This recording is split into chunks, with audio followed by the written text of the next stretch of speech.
오늘 설교 내용이 다소 평범할 수도 있습니다. 너무 평범한 나머지 진부하게 들릴 수도 있습니다만, 그러나 이것은 주님의 말씀입니다. 그리고 주님께서는 이 말씀을 통해 저와 여러분이 순종하기를 바라고 계실 겁니다. 어떠한 내용인지 함께 살펴보도록 하겠습니다. 우리는 우리는 불안정한 시대를 살아가고 있습니다. 코로나19 이후 전 세계는 경기 둔화와 물가 상승, 고금리 등의 어려움을 겪고 있습니다. 세계은행은 글로벌 경기 침체, 다시 말해 경제 대공황이 찾아올 것이라 단정하지는 않습니다만, 우리가 실제로 체감하는 삶의 현장은 분명 고통스럽습니다. 수많은 가정들이 무너지고 개인은 생존을 위해 숨가쁜 하루하루를 살아가고 있습니다. 이런 시대에 가장 먼저 약해지는 감각이 있습니다. 바로 생명의 존귀함을 인식하는 감각입니다. 우리 사회는 점점 타인의 생명에 무감각해지고 자신의 생존을 위한 경쟁에 몰두하며 서로를 존중하는 기본적인 마음마저 잃어버리고 있습니다. 이것이야말로 가장 근본적인 위기이며 교회가 깨어 있어야 할 이유입니다. 왜 생명을 경시하는 사회로 나아가고 있을까요? 심리적, 사회적 측면에서 몇 가지 원인을 짚어볼 수 있습니다. 첫 번째는 생존 본능이 강화되기 때문입니다. 생계가 위협받는 상황에서 사람들은 본능적으로 나 자신을 보호하는 것에 집중하게 됩니다. 타인의 고통에 대한 공감 여력이 현저히 줄어든다는 것이지요. 두 번째는 신뢰의 붕괴입니다. 실직, 범죄 증가, 정치적 갈등, 언론과 정보의 혼란은 사람들 사이에 기본적인 신뢰를 무너뜨립니다. 세 번째는 희생양 심리입니다. 어려운 상황 속에서 사람들은 그 원인을 타인에게 돌리고자 하는 본능이 생깁니다. 약자, 소수자, 외국인 등을 비난하며 책임을 전가하고 그 결과 차별과 혐오가 발생하게 됩니다. 이러한 현실은 단순한 이론이 아니라 우리의 삶에서 일어나고 있는 실제입니다. 남의 이야기가 아니라는 것입니다. 보이스피싱 혹은 온라인 도박과 같은 불법적 돈벌이를 위해 사람을 납치하여 가축처럼 부려먹는 일이 빈번히 발생하며 자신의 신세를 한탄한 나머지 차로 사람을 들이박는 분노범죄, 혐오범죄 등도 뉴스에서 쉽게 접할 수 있습니다. 모두 타인의 생명을 가볍게 여기는 태도에서 비롯된다고 볼 수 있습니다. 심지어 위정자들은 정치적 목적을 위해 국민들의 생명은 아랑곳하지 않고 전쟁을 일으키거나 전쟁터로 국민을 내모는 일을 서슴지 않고 있습니다. 뿐만 아니라 한 인간의 존엄성을 훼손하는 성착취물을 찍어 아무런 죄책감 없이 온라인에 유통하기까지 합니다. 이것이 한 생명을 바라보는 우리의 현실입니다. 그러나 이러한 현실 속에서도 하나님은 여전히 존재하십니다.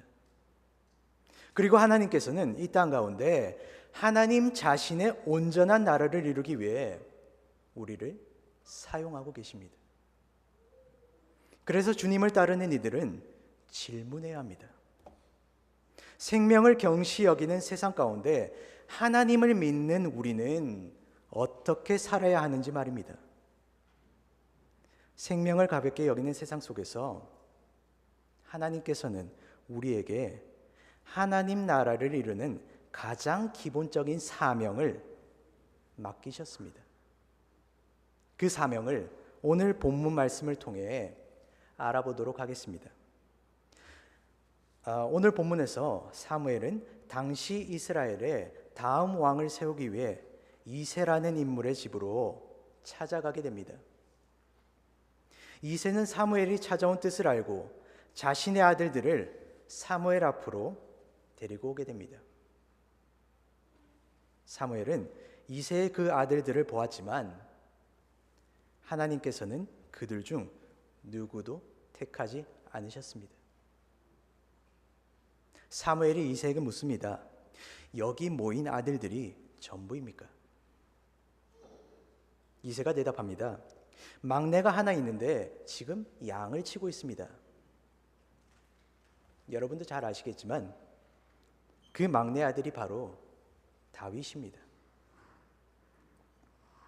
이새의 말 속에는 단순한 정보 전달 이상의 무시와 편견이 담겨 있습니다. 이새의 마음속에 다윗은 별로 중요한 아들이 아니라는 그러한 태도가 담겨 있다는 것입니다. 그는 다윗이 왕의 후보가 될 수 있다고 생각조차 하지 않았습니다. 지금이야 집안의 막내 아들이라는 지위가 갑 중의 갑이지만 당시 고대 근동 사회에서 막내 아들은 가문에서 가장 낮은 위치에 있었습니다. 더욱이 다윗은 양을 치는 목자의 일을 맡고 있었는데 양을 치는 목자란 당시 사회에서 천하고 위험하며 별 가치 없는 직업으로 여겨졌습니다. 늑대나 맹수의 공격에 늘 노출되어 있었고 홀로 들판에서 외로운 시간을 보내야 했으며 육체적으로도 매우 고된 일이었습니다. 목자는 보잘것없는 존재였습니다. 그러나 사무엘의 생각은 달랐습니다. 하나님은 그 목자인 다윗을 왕으로 선택하셨습니다. 하나님께서는 사무엘에게 이새의 아들 중에서 다윗을 불러오게 하셨고 그에게 기름을 부으라고 명령하셨습니다. 그날 이후로 여호와의 영이 다윗에게 크게 임하였다고 성경은 전하고 있습니다. 왜 하나님은 다윗을 선택하셨을까요? 무엇이 하나님의 시선을 끌었을까요? 성경에서 다윗의 형들이 어떠한 직업을 가졌는지 자세히 기록되어 있지는 않습니다만 천한 목자의 일을 맡았던 다윗이 양을 치던 일밖에 할 줄 몰랐던 다윗이 왕이 되기에는 형들에 비해 분명 부족한 것이 사실입니다. 그런데 어떻게 하나님은 다윗을 선택하셨을까요? 하나님께서는 어떠한 다른 기준이 있었던 것 같습니다. 함께 사무엘상 17장 34절에서부터 35절을 읽어보도록 하겠습니다. 네, 함께 읽겠습니다. 다윗이 사울에게 말하되 주의 종이 그의 아버지의 양을 지킬 때에 사자나 곰이 와서 양떼에서 새끼를 물어가면 내가 따라가서 그것을 치고 그것이 일어나 나를 해하고자 하면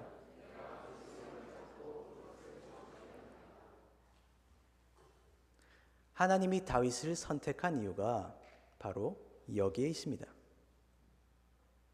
다윗은 단순히 양을 돌보는 것이 아니라 그 생명을 귀히 여기고 지켜낼 줄 알았습니다. 바로 생명에 대한 존중이 있었다는 것이지요.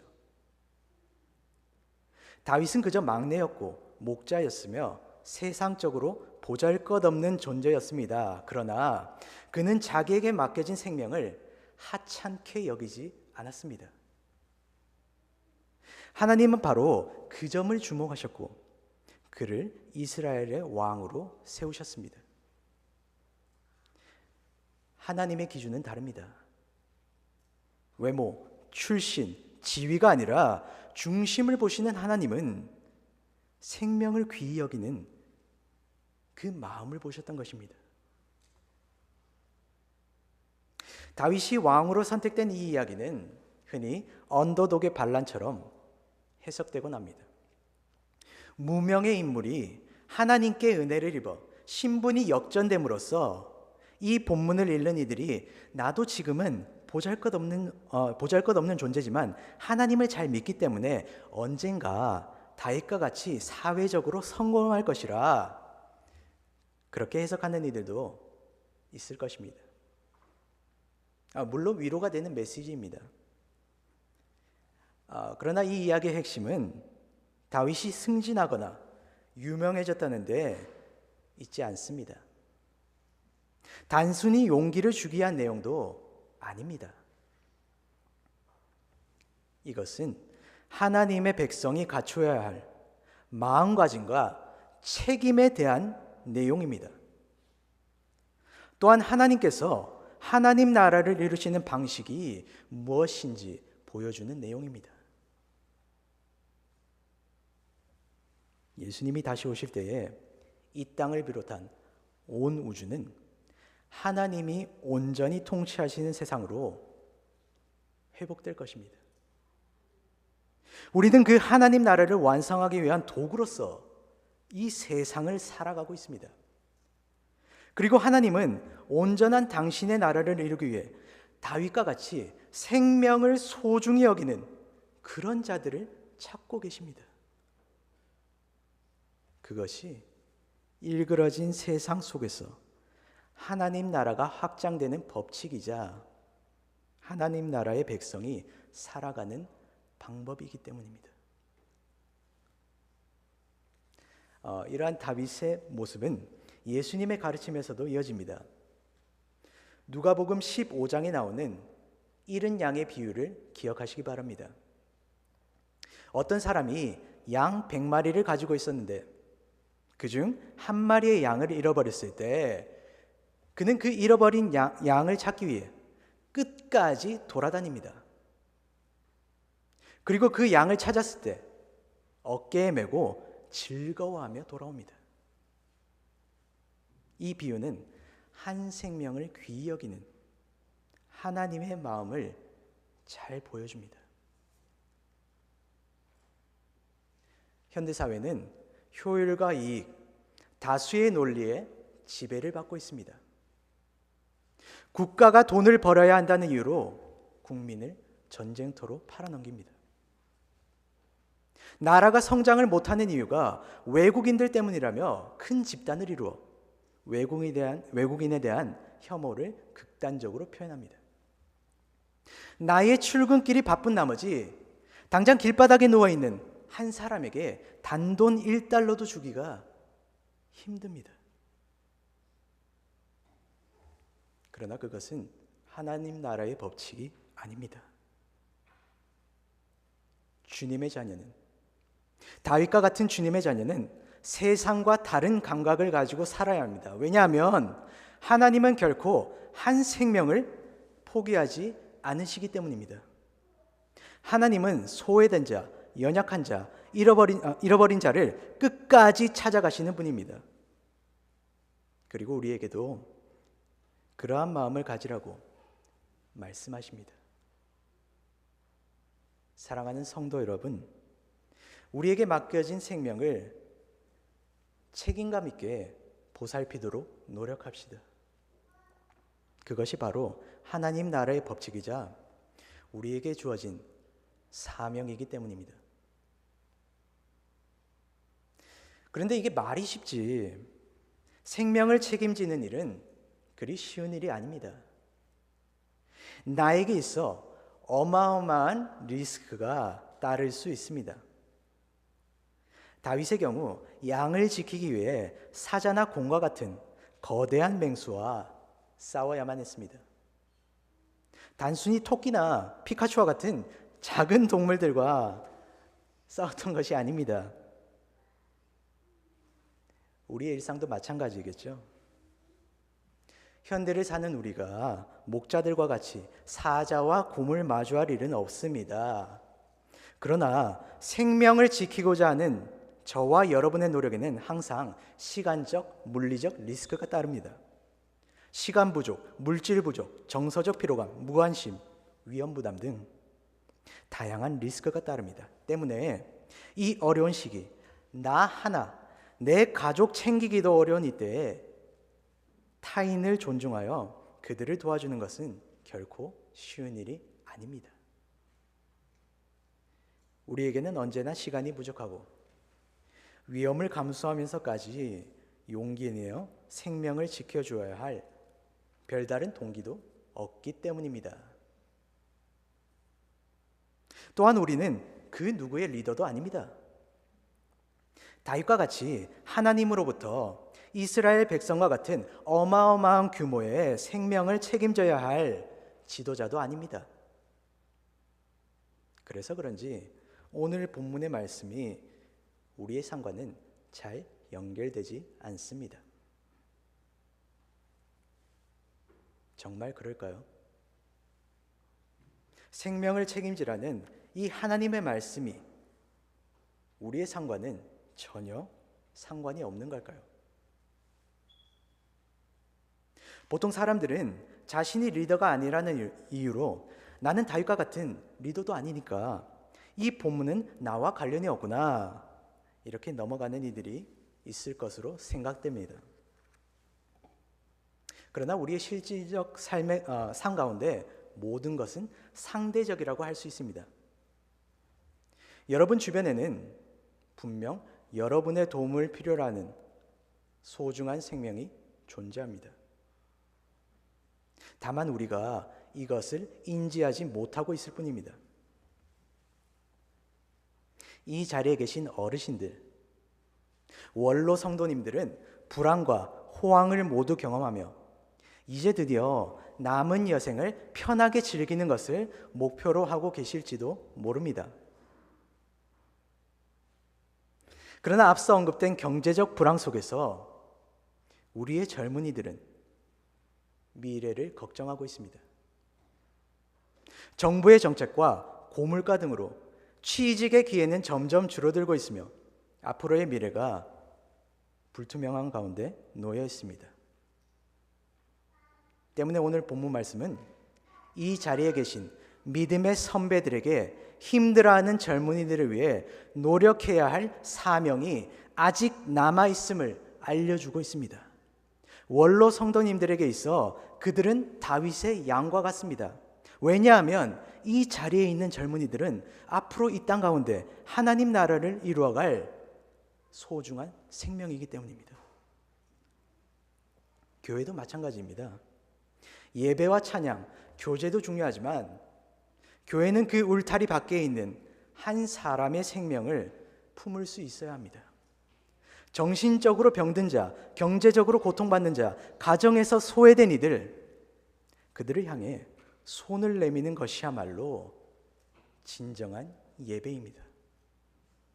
나의 바쁨을 잠시 내려놓고 진정으로 주위를 둘러보시기 바랍니다. 여러분 주변에는 소중한 생명들이 여러분의 도움을 기다리고 있습니다. 사랑하는 성도 여러분, 우리는 종종 스스로를 작고 연약하다고 그렇게 여깁니다. 또는 이 시대의 불의와 거대한 구조 앞에 무기력함을 느낍니다. 그래서 그런지 생명을 존중하는 일은 나 같은 사회적 약자에게 있어서는 무관한 일이라고 생각하기 쉽습니다. 그러나 하나님은 왕이 된 다윗이 아니라 목자 다윗을 부르셨습니다. 하나님은 우리 모두가 세계의 대통령이 되어 세상 사람들을 구하라고 명령하시지 않습니다. 또한 저와 여러분이 용기 내어 싸워야 할 것은 위험천만한 사자나 곰이 아니라 나 스스로가 눈을 감고 외면하고 있는 세상을 향한 나의 시선입니다.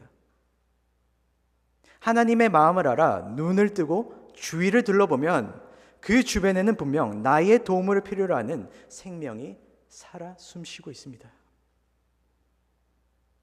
하나님은 우리 각자의 삶의 자리에서 생명을 귀하게 여기고 자신의 자리에서 최선을 다해 살아가는 자를 통해 하나님의 나라를 확장해 나아가고 계십니다.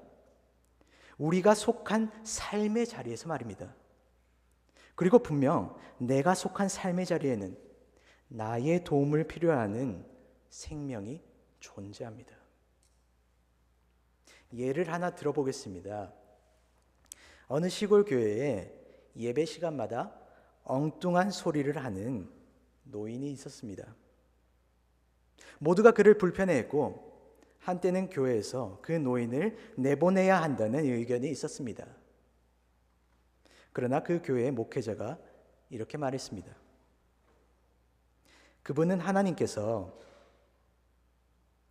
우리에게 맡기신 생명입니다. 우리가 그분을 어떻게 대하느냐가 곧 하나님을 어떻게 섬기느냐입니다. 그 말에 감동한 성도들은 마음을 돌리게 되었고 함께 그 노인을 돌보며 예배를 드리게 되었습니다. 그리고 그 노인은 어느 날 눈물을 흘리며 이렇게 말했습니다. 내가 다시 사람 대접받는 것 같습니다. 생명을 귀히 여기는 사랑이 사람을 변화시킨 것입니다. 주변을 둘러보면 조금만 용기를 내면 우리도 다윗과 같이 생명을 구할 수 있습니다. 그것은 사자와 곰과 같이 힘든 것과 마주하는 것이 아닙니다. 그저 내가 할 수 있는 작은 돌봄입니다. 그거면 충분합니다. 왜냐하면 그 작은 돌봄이 작은 하나님 나라를 이루기 때문입니다. 오늘 우리는 다시 질문합니다. 하나님이 찾으시는 사람은 누구입니까? 경제적으로 성공한 자입니까? 사회적으로 영향력 있는 자입니까? 아닙니다. 하나님은 생명을 귀히 여기는 자, 자신에게 맡겨진 공동체를 책임감 있게 섬기는 자, 희생을 감수하고서라도 이웃을 품으려는 그러한 사람들을 통해 일하고 계십니다. 우리의 삶 속에서도 이러한 실천이 있어야 합니다. 가정에서, 직장에서, 교회 안에서, 그리고 교회 밖에서. 젊은 세대는 미래에 대한 불안을 안고 살아가고 있습니다. 어르신들에게는 그들을 이해하고 도와야 할 책임이 있습니다. 정치인들과 위정자들은 국익만을 쫓아 국민을 도구로 사용하는 것이 아니라 왕이 된 다윗과 같이 국민의 생명과 삶의 질을 개선하는 것을 우선해야 합니다. 교회는 단지 예배당 안의 경건을 넘어 세상 속에서 생명을 살리고 존중하는 사명을 감당해야 합니다. 하나님은 오늘 본문에 등장하는 다윗을 통해 우리에게 말씀하십니다. 생명을 귀히 여기는 자를 통해 하나님의 나라가 세워진다고 말입니다. 저와 여러분은 그렇게 행동할 수 있도록 작은 용기를 내어야 합니다. 그리고 그 하나님의 부르심에 순종해야만 합니다. 사랑하는 성도 여러분, 오늘도 하나님은 묻고 계십니다. 네가 내 양을 사랑하느냐? 그 잃은 양을 위해 나서겠느냐? 그 물음에 예 주님, 제가 가겠습니다 라고 대답할 수 있는 우리가 될 수 있기를 간절히 소망합니다. 그리고 기억하십시오. 하나님의 나라는 멀리 있지 않습니다. 그것은 누군가를 향한 우리의 작은 친절, 한마디 격려, 외면하지 않는 시선 속에서 시작됩니다. 우리가 다윗처럼 이름 없는 들판에서 충성할 때 하나님은 그 자리를 하나님 나라의 시작점으로 삼으십니다. 그러니 오늘 여러분의 삶의 자리에서 생명을 귀히 여기는 한 걸음을 내디딜 수 있기를 바랍니다. 그것이 하나님이 찾는 사람, 하나님 나라의 일꾼이 되는 길입니다. 기도하겠습니다. 사랑의 하나님, 생명을 귀히 여기는 하나님의 그 마음을 우리에게 부어주시옵소서. 이 시대의 무관심과 두려움 속에서도 주님이 맡기신 생명을 살피고 지키는 용기를 주시고 우리의 작은 순종을 통해 하나님의 나라가 우리 삶의 자리에서 이루어지게 하여 주시옵소서. 예수님의 이름으로 기도드립니다. 아멘.